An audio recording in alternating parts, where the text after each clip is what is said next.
পটুয়াখালী গিয়ে বান্ধবীর সাথে কোথায় গিয়েছি কি করেছি সেটা নিয়ে থাকবে আজকের ভিডিও।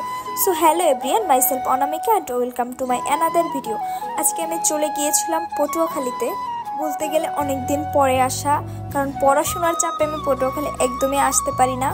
আর এখন আমার এক্সামও শেষ, এক্সাম আসছে আবার ঈদের পরে। সো এখন ঈদের বন্ধ পেয়ে আমি পটুয়াখালী চলে আসি। ফার্স্টে আমি গেছিলাম আমার নানা বাড়ি, সেখান থেকে আমি পটুয়াখালী চলে আসি ডিরেক্ট। এসেই লিমার সাথে ঘুরতে বের হয়ে যাই। তো আমরা এখন রিক্সায় করে যাচ্ছি ঝাউতলার সেলফ রোডের দিকে। অ্যান্ড ফাইনালি আমরা সেলফ রোডে চলে আসি। অ্যান্ড এখন আমরা রিক্সা থেকে নামবো, রিক্সা থেকে নেমে একটু হাঁটাহাঁটি করব। বাই দ্য ওয়ে, অনেকে আমাকে বলতেছেন পটুয়াখালী আসছো, বাট হচ্ছে গিয়ে কাউকে বলা হয় নাই, কারোর সাথে মিট করি নাই। এই জন্য অনেকে আমার সাথে রাগ হয়ে আসছো, তাদেরকে বলে নিচ্ছি একদমই সরি। আমি হুট করে নানা বাড়ি গেছিলাম, দেন সেখান থেকে পটুয়াখালী চলে আসি কাউকে না জানিয়ে। এর মধ্যে লিমা আমাকে বলতেছিল আজকে একান্তই ও আমার সাথে ঘুরবে, আমি যাতে কাউকে না বলি, এই জন্য কাউকে বলাও হয় নাই। আর আমার ফোনে একদমই নেট ছিল না।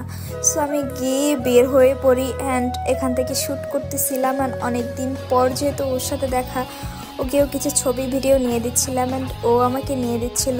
এরপর দুজনে হাঁটাহাঁটি করতে করতে আমাদের এই সেলফি রোডটা দেখতে থাকি। সো লিমা আজকে অনেক বেশি হ্যাপি ছিল।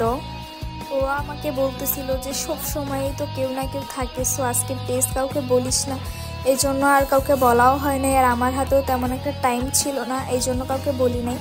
তো আমরা এই পাশে এসে ফটোশ্যুট করতে করতে বৃষ্টি নেমে যায়, ও বসে পড়ে অ্যান্ড আমিও বসি। এরপরে বললাম যে আজকে তো আমরা সারাক্ষণে ছবি ভিডিও করব, তো বসে থেকে তো লাভ নাই, চল বৃষ্টি বিলাসও করি। দেন এই সুযোগে বৃষ্টি বিলাস করে নিলাম, ওকে দিয়ে সুন্দর সুন্দর ভিডিও নিয়ে নিলাম। অ্যান্ড এটা একটা রিলস আপলোড করেছি, যেটা আপনারা অলরেডি দেখেছেন। আর এই বৃষ্টি বিলাস করতে যে আমার এখন জ্বর, আমি জ্বর নিয়ে এখন ব্লগটা এডিট করতেছি।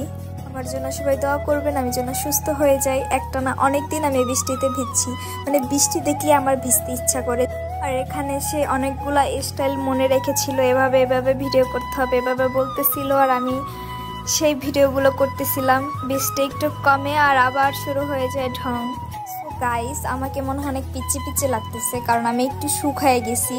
যাই হোক, এই প্লেসটা কিন্তু অনেক সুন্দর। এখানে আমাকে লিমা নিয়ে আসছে যে ওখানে অনেক সুন্দর সুন্দর ছবি ভিডিও আসবে, চল এখান থেকে আমরা ভিডিও করে দিন চলে যাব মেলার দিকে। আর মেলা নিয়েই থাকবে আমার নেক্সট ভিডিও।